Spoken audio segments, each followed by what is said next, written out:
Everyone, welcome to Wine.com Experiences. I'm Gwendolyn Osborne. Today we are celebrating International Chardonnay Day, otherwise known as my favorite day. We'll be doing so by tasting three incredible wines from around the world. I mean, 3 different continents, 3 delicious wines. If you purchase this trio ahead of time from Wine.com, fantastic. I encourage you to please get those open, pour them each into some glassware. If you don't have the wines, we still have it available on Wine.com. And of course, this video lives on our Wine.com YouTube channel, as do all of our videos. And you can always revisit them when you have the wines in hand. So the 3 wines we are tasting today in order are the Stoller Chardonnay from Oregon, Louis Latour Puy from Burgundy, and Kumeu River Estate Chardonnay from New Zealand. So some delicious wines coming in for you for Chardonnay Day. Again, these 3 different continents, all kind of showcasing a really amazing sense of place. And of course, we've got great guests who are going to be able to tell us a lot more about these wines and taste along with us. So let's welcome them now. From Stoller Estate in Oregon, we have Melissa Burr, who is Vice President of Winemaking. Welcome, Melissa. Great to see you. Very much. We also have joining us very late or in the evening / early morning in Burgundy, France, Christophe Deola. Hi. Welcome, bienvenue. And of course, from Kumeu River Estate, New Zealand, proprietor Paul Brajkovic. Did I say that right? Good morning. Good morning. Yes, good morning for you. Yes, everybody's across the globe. It's a global tasting. Thank you all so much for joining us today to taste and talk about these wines. So it's International Chardonnay Day, and we're celebrating this unique and wonderfully diverse grape. So I'm a huge Chardonnay person. I consider it my favorite variety, mainly because I can go from drinking a Blanc de Blanc champagne to a rich, creamy, wonderfully, buttery Chardonnay from somewhere warmer climate. So there's just this wonderful spectrum for this grape, and I love that it's a blank slate. And it really just reflects so much of the soil and the weather and the winemaking. And it's just, it makes it to me just so artisanal. And obviously this is, it's not the most planted white wine grape in the world, but it definitely is the most popular. So kind of wanted to get a read from you, and maybe if you could kind of speak to why you think this grape is so beloved around the world. And Melissa, I'm going to throw that question to you first. What do you think makes Chardonnay so popular? Well, I think you touched on what I think about the Chardonnay grape being so popular. I think it's the transparency of Chardonnay that is so special. You can do so many different expressions from a winemaking perspective. It shows a sense of place, it shows the vintage, and it has a lot of complexity as well. So just like you said, a Blanc de Blanc sparkling wine, a Chablis that's crisp and clean and racy, or rich buttery Chardonnay from somewhere warmer, and everything in between, a white Burgundy. Yeah, it's an amazing grape for transparency and complexity and really telling a story. Yeah. Christophe, what about you? I know you've worked with that grape for a while. Yeah, it's probably so beloved because kind of Swiss Army knife, great variety. You can do almost everything, very good sparkling, very crispy whites, at the same time having something maybe a bit heavier, full-bodied, and still always have nice balance, elegance, and yeah, you can do so many different Chardonnays and at the same time keeping the same variety. I think that's what makes it so popular for both us and the consumer. That's wonderful. And I always called it the chicken of the wine world because of that, but I love the Swiss Army knife, and I'm going to definitely use that. That's a great analogy. Paul, what about you? What are your thoughts on that? Again, the diversity of the grape variety and the different styles of wine you can get from where it's grown. Even in our own little area, we produce 5 different Chardonnays in quite a small space, but they're 5 completely different wines. And I think it just keeps things very, very interesting. It's not just one flavour, it's a whole variety of flavours and complexity. And we've always viewed it, if you're using a food analogy, it's a bit like vanilla or chocolate. It never goes out of style. It's just always, yeah, it's just always there, and it's always just a great variety. Yeah, absolutely. And I will take that over ice cream any day. So wonderful. So why don't we're going to start tasting these 3 Chardonnays. We're going to start in Oregon with the Stoller estate. So Melissa, people think of Oregon, they probably think a lot about Pinot Noir or maybe even Pinot Gris. So tell us a little bit about Chardonnay in Oregon, the story of Chardonnay there, the history.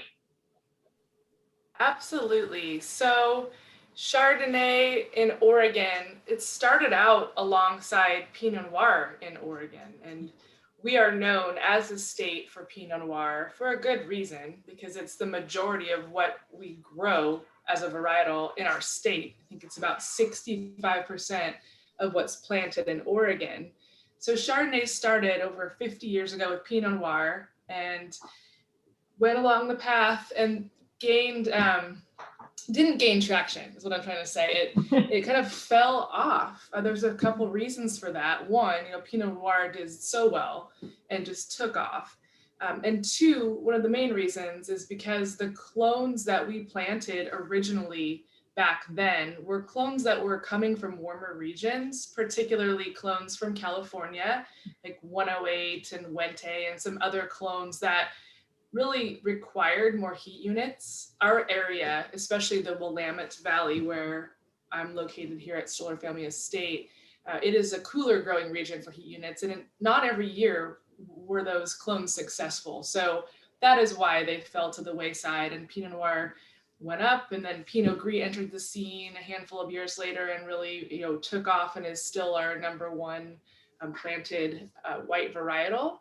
And Chardonnay kind of floundered a bit until we were able to work with clones that were very suitable for our area, for our cooler climate, particularly these clones called Dijon clones, that smaller clusters on average and earlier ripening than the previous clones we had worked with. And so that fits our climate, and it's really starting to take off now. It's still not, there's still not a lot of Chardonnay planted in Oregon. It's a little less than 5%. Probably changed as I'm speaking, because it is really hitting the scene full force. A lot of vineyards are planting Chardonnay. A couple of states are planting and sites are planting exclusively Chardonnay.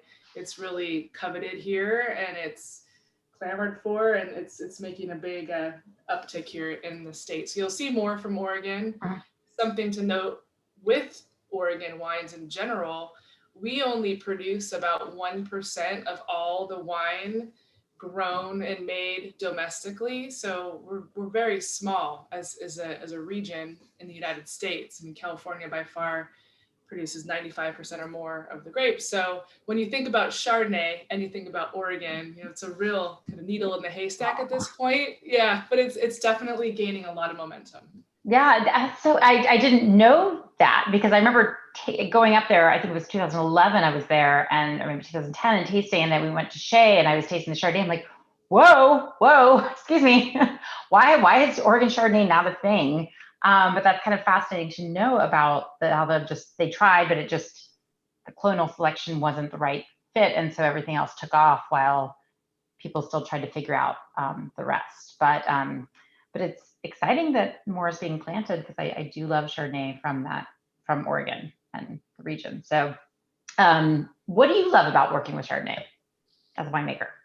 I really appreciate, like I had said earlier, the transparency of the grape and the versatility that it offers. There's just so many things you can do with this fantastic grape, and I think it's a blank canvas. It reflects, the site tremendously. I know that from working here at Stoller Family Estate for 18 vintages now, with one site in the Dundee Hills, all volcanic soil, really kind of getting an understanding for how this grape expresses itself here.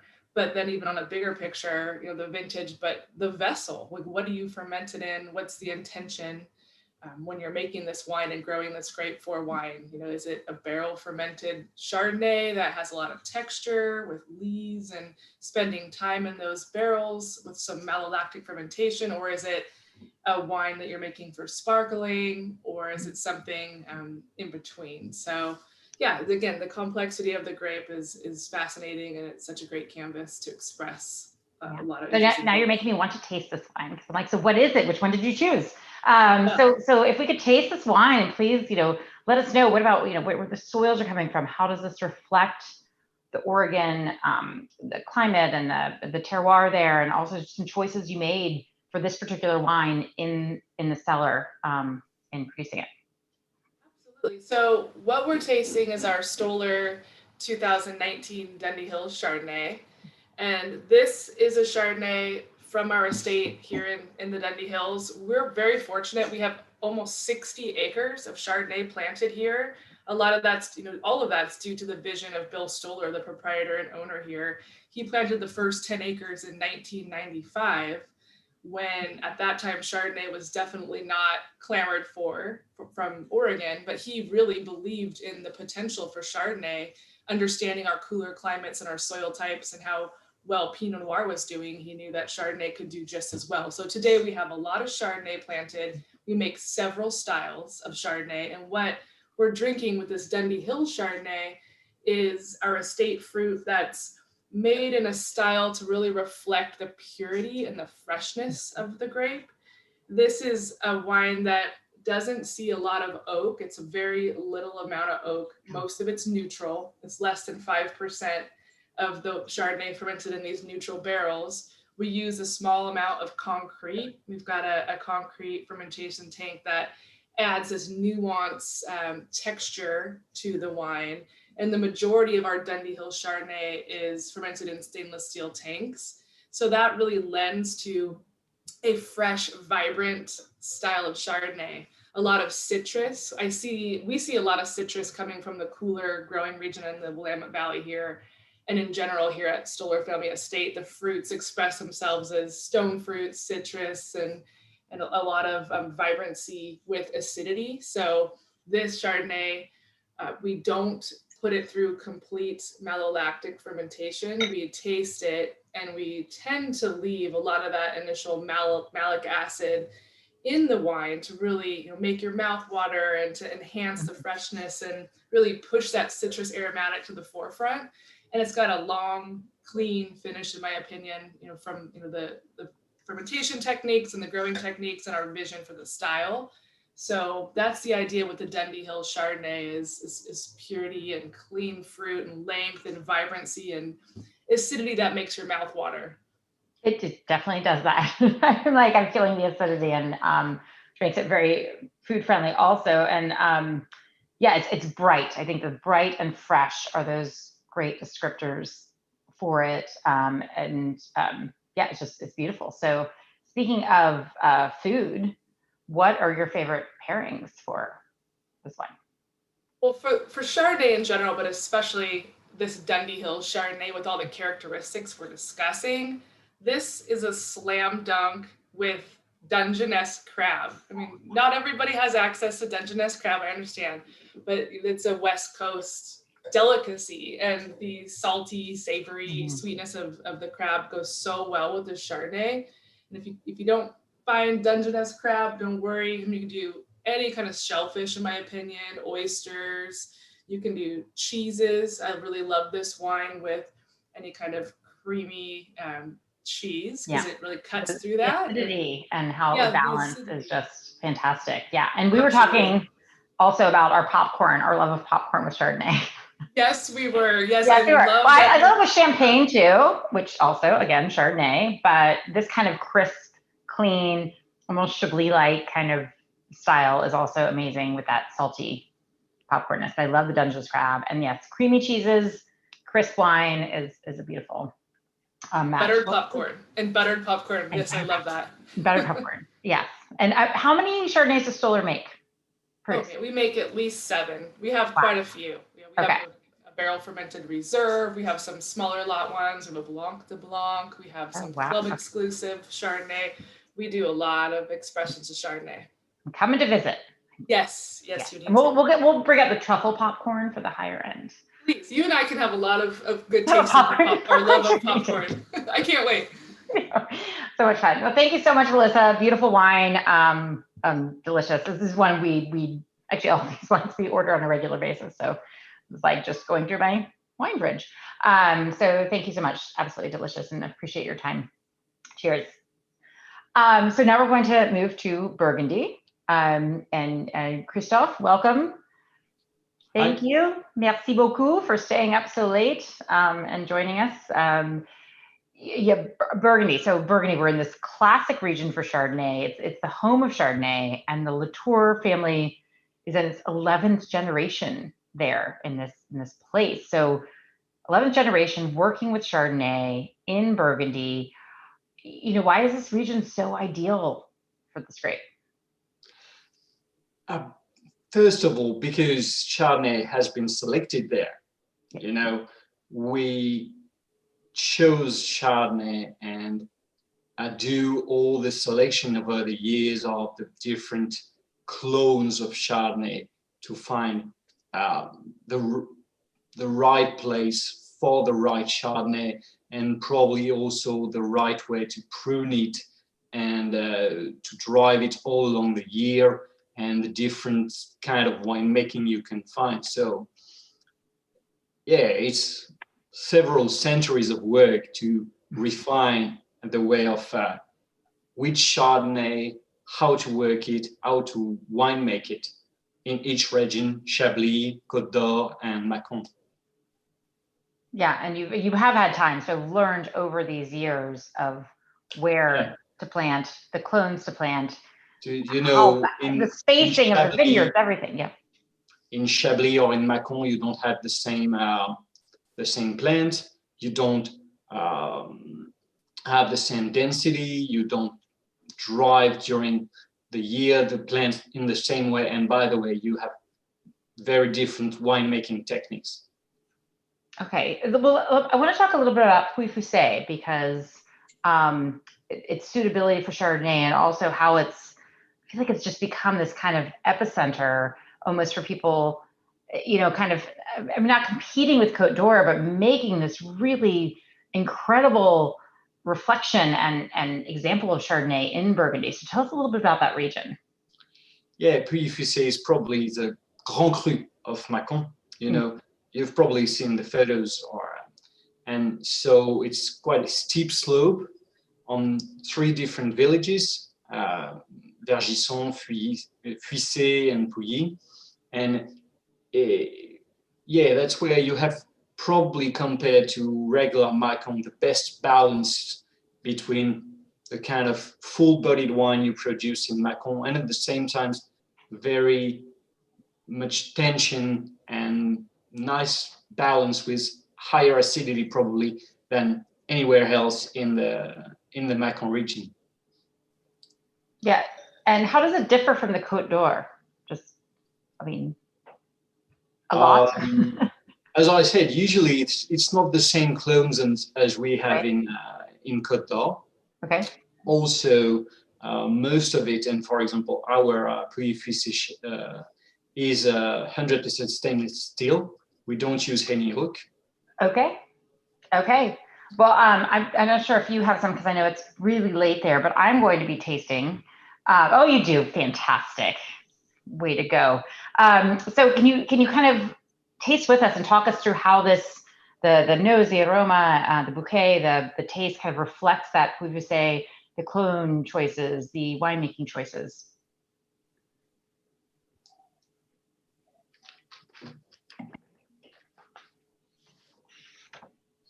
So on the nose, you can have that quite exotic, quite rich aromas, but when you taste it, you still have a very nice balance. You have a full-bodied Chardonnay, at least for what we consider in Burgundy being a full-bodied Chardonnay, but you also have fine acidity and even maybe just a slight touch of bitterness to have balance, to balance the alcohol and the sugar sensation coming from glycerol. There's almost, you said bitterness, and I get that kind of a nutty, like almost like almond skin kind of, that kind of bitterness, but it's absolutely beautiful. And it's all stainless steel, you said. Yeah. And do you go through full malolactic fermentation? yeah, for the whites in Latour, we go full mellow on all the range, because the idea is also for the family to be, we said that Chardonnay was like transparent to the terroir, and the idea is us being transparent to the terroir, which means that we always try to do the best wines, but there are some decisions that we do all over the range just for people to taste different wines. It's not like Christophe's decision to use whatever tanks or what, but everything's done the same way.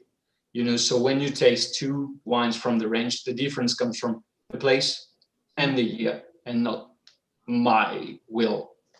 Right. And you have many beautiful Chardonnays coming from the Louis Latour name throughout Chablis, Côte d'Or, and Macon. Yes? Yeah, we do several dozens, probably something like 70 different Chardonnays over the range. Yes, well, you're doing it in the right place. So you've got that covered. Well, this is beautiful. What about food pairings that you might choose for a Puy For that kind of Chardonnay, I would probably pick like a risotto, with prawns or Saint-Jacques, that kind of thing, which is not maybe not the same kind of selfish you would have in Chablis or something like that, but something with a bit more rich as a meal, like maybe with a bit of cream or a white butter or something like that, a white fish with some white butter, or having a bit of richness to the iodine savor. Yeah, but this is beautiful. It still has that wonderful, beautiful acidity. It has that gorgeous texture. It reminds me, Burgundy is when I fell in love with wine and being there. So thank you so much for sharing gorgeous wine. Thank you again for staying up to talk to us. No worries. Okay, now we are moving further across the globe to the next day, into the morning, into New Zealand. So Paul, hello, welcome. There we are, over all the way into New Zealand. So New Zealand Chardonnay, Kumeu River is unique because you're not about Sauvignon Blanc, you're not in Marlborough. So can you talk a little bit about how you found yourself up in Auckland and the North Island doing Chardonnay, and how that emerged as your focus? Well, it started with my father, who, when he came over from Croatia as a boy of 12, his family were further north of here digging a kauri gum, and when they made enough money to sort of buy their own property, they moved south here to Kumeu, and they bought the property where we are now in 1944. And when they bought that property, there already was a vineyard on there, but that vineyard has gone through many incarnations over the years. I think Dad's first Chardonnay was in 1967. And so through the late 50s, early 60s, when my father got married to my mother, Melba, they built up a business through the 60s and 70s, and were very pleased to have their eldest son, Michael, wanting to become a winemaker. So Michael studied at Roseworthy College in South Australia and returned to New Zealand in 1981 to become a winemaker at what was then known as San Marino Vineyards. And here's the family shot here. Yours truly on the left there. My sister Mariano looks after a lot of marketing and finances. My mother in the middle, who's now retired, but she still keeps us very much in check. My brother Michael, who is a winemaker. He's also got the distinction of being New Zealand's first Master of Wine, which he achieved in 1989. And then my brother Milan, who is actually an engineer, but he decided that viticulture was a more interesting aspect, and so he joined us in 1986, and has been looking after vineyards that we have here ever since. So when Michael returned in 81, we started planting a lot of vineyards in the area, which included Chardonnay, Sauvignon Blanc, Cabernet Franc, Merlot. And my father was very adamant that we could grow grapes in this region. So rather than moving to other regions in New Zealand, such as Hawke's Bay or Marlborough, we stayed where we were. And then between the 81 to 1990, we started to see that Chardonnay was the thing that really started to do well. So you could say that Chardonnay chose us rather than the other way around. And after that, when we started planting more vineyards through the 90s, so we'd think about other varieties, and then we'd plant Chardonnay, and we'd plant more Chardonnay, and we'd plant different kinds of Chardonnay. And so now what we make here is well over 80% Chardonnay, a little bit of Pinot Gris and Pinot Noir, but Chardonnay really is the main focus, and we make 6 different Chardonnays from this area. And the one we're placing today is the Kumeu River Estate Chardonnay, which is a selection of 6 different vineyards in this Kumeu area. Yeah, your Chardonnay selection sounds like my wine buying habit. It's just like, yeah, I'll try this, but then I'm just going to keep going to Chardonnay. So I understand that. So how do you help? Tell us a little bit about some of the things that help you Chardonnay thrive, because I know you have different trellising and systems there. Yes, well, one of the photographs that you saw before it showed the U-trellis system here, or the Lyre system, which Michael did a study on at Roosevelt College when he was there in the late 70s, early 80s. And so when we started planting vineyards here, we started planting mostly to that Lyre system. So it basically splits the canopy in 2. Mm-hmm. You can see a very good example here, where we're looking right down the middle of the row, and you can see how the vine's been split into 2 parts, and they're growing it 2 ways. And so this helps, first of all, debigger the vine, but also helps to open up the canopy and allow a bit more airflow through the canopy, allows a bit more sunlight into the canopy. And in the area where we are here, it's quite beneficial. So, and for us, it's worked very, very well with the Chardonnays we've been growing over the last 30 odd years. Yeah, and I know you've very passionate about your Chardonnay and growing and producing it and making it. So let's taste this wine and maybe tell us a little bit how it reflects, because I know you have also used Burgundian techniques. So maybe, how it reflects the soil, the place of Auckland and your Kumeu, and also just kind of some of the winemaking choices you've made in the cellar and how that comes through. Well, certainly when we first started making Chardonnay, you were looking at the world's best Chardonnays, and Burgundy is certainly the highlighting benchmark. And so, and also being an area which is cooler climate as we are, we thought the sort of techniques that they use in Burgundy would probably suit our situation. So this Chardonnay that we have, this estate Chardonnay, is the first one that we started making in the 80s, and we've added single vineyards since. But this wine is still a selection of about 6 different sites that we have in the area, and they're the better sites. Everything's hand harvested, all whole bunch pressed. We use all wild yeast fermentation in barrels. So the barrels we use are all French oak barrels, and with this particular wine, we use around about 20% new barrels. The rest are older, between 1 to 5 years old. The wine goes through its 100% malolactic fermentation as well in barrel, and it stays on its yeast lees until just before the next harvest. So the malolactic fermentation can take quite a long time. So through the winter, it'll just be ticking away, and springtime, when things begin to warm up, it tends to sort of complete. So the malos will normally finish in December from fruit that we've harvested in March. And so we take the wines out of barrel in February, so it's just under 12 months. And so the barrels are then cleared for the next harvest. The wines are then unified in tank, and then we bottle them in April, May. So we've just bottled the 2020 estate Chardonnay a few weeks ago. So the wine itself tends to be quite layered and complex. We're looking for a ripe styled Chardonnay, but it's not too ripe. And the acidities we get here are quite crisp. So the malolactic fermentation does help sort of take the edge off. If you tasted these wines before Malo, they look really lovely, but they are very, very crisp. And so the malolactic fermentation just helps take that edge off. But so the wines still retain a lovely, vibrant acidity, which I think is quite important. With the style of wine, you want that sort of lovely textured creaminess, if you like, but there still has to be a lovely fresh zip on the end, which keeps it refreshing and frankly makes it a glass. Yeah. Yes, and I'm very impressed with the acidity on this, because in the nose you do get that richness, that kind of slight hint of butter or vanilla, but it's so subtle, the kind of with the citrus and the melon, but on the palate that balance of the crisp and creamy is just really very pretty and well integrated. Integrated, that is probably a great word. It's all well meshed together. So, and you said you make 5 Chardonnay on the property, yes?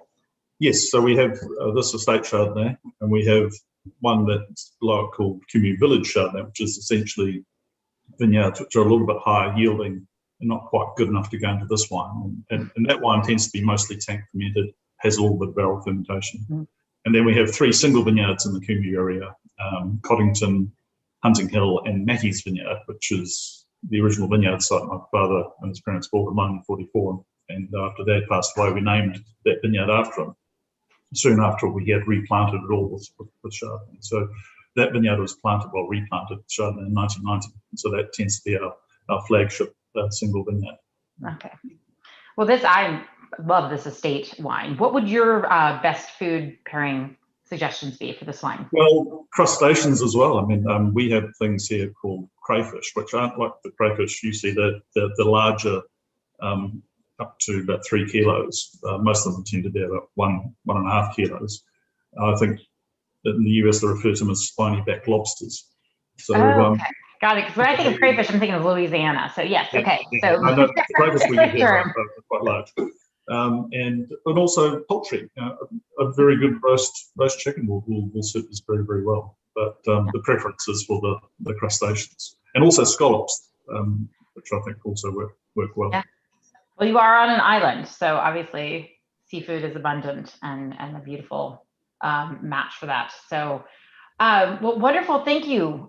These were all so amazing. I want to ask all of you, and I don't mean to put you off guard here, but wondered if you've tasted anything, I guess maybe over the last year or recently, just an amazing Chardonnay from a region you would not normally associate with Chardonnay.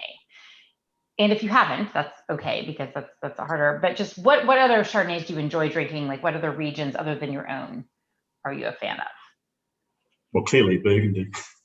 So, well, clearly Burgundy, yes.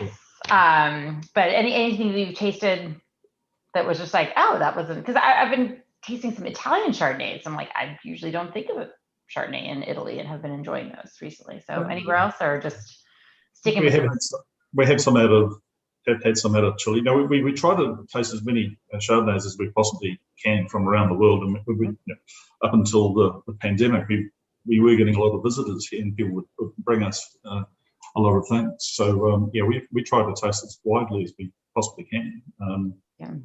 So I do too, even though it's not my. I mean, yes, I do too. Melissa, what about you? Have you had anything that kind of surprised you from somewhere, or if not, favorite places other than Oregon that you're drinking Chardonnay? Well, I have an answer for both. But the first one is not a surprising region. It's actually very well known for Chardonnay, but I was just recently at an event in Napa, actually last week. It was the first Chardonnay celebration at the Meritage, which is really neat. And I think it's going to grow to be a really big, hopefully international Chardonnay event, because there's not many in the United States, if any yet, celebrating just Chard. But when I was there, I've had all sorts of Chardonnays, but what really stuck with me is from California, from Sonoma Coast, is Hanzel's Chardonnay. Yeah. Their 2014 Chardonnay just blew me away. It was so complex and layered and had such a beautiful palate that I'm still thinking about it. And again, not a surprising region, because fantastic Chardonnays coming out of there, but I was just really intrigued by that wine. So that's one. That was just last weekend. And then for what do I like to drink? Like, I love Chablis. Like, I'm so in love with it. I would love to say, hey, Christophe, do you want to trade some of your Chablis for some Dundee Hills Chardonnay? I drink a lot of Chablis. I just love how racy it is and complex and all the good things about it. That's perfect. Okay. Well, I'm going to have to send me an invitation for that whole Chardonnay Day thing for next year. But good to know. I will. Okay. And Christophe, what about you? I mean, obviously we could probably all of us could sit and drink Burgundy all day, every day, but anywhere else you just kind of enjoy a good Chardonnay expression? Yeah, I had a surprisingly good Chardonnay from Muscadet region, like a few weeks ago. I read recently something about the Loire planting more Chardonnay. And Meudon is also already from Burgundy. Yeah. Right. So probably struggling there, they try new varieties and see Chardonnay. And I had some interesting samples. And if I had to say, I think I've been working a bit in Tasmania more than 10 years ago now. So I think both Tasmania and Great Britain might be really interesting things. I had a very nice sparklings from England recently. Yeah, they're doing a great job with sparklings in England. I also am a fan of Tasmania as well. So great. Well, thank you all so much again for taking time to share your wines, share your stories. Happy International Chardonnay Day. These are all just delicious, delightful wines with just great expression and wonderful stories behind them. So appreciate your time. Thank you everyone for joining us. We hope you enjoyed and learned a little bit. And cheers to everyone. Thank you. Cheers. Having us.